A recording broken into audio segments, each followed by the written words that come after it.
Doctor Parthasarathi Valmiki.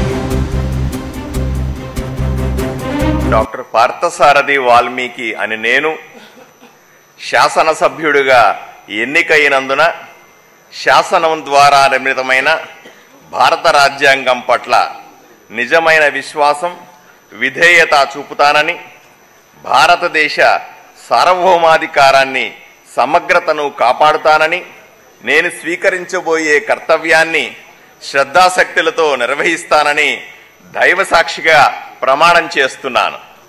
Andhra Pradesh శాసనసభ సభ్యుడినైన doctor Parthasarathi Valmiki అనే నేను సభ నియమాలకు కట్టుబడి ఉంటానని, వాటిని అనుసరిస్తానని, సభా మర్యాదలను పాటిస్తానని, సాంప్రదాయాలను గౌరవిస్తానని దైవసాక్షిగా ప్రమాణం చేస్తున్నాను.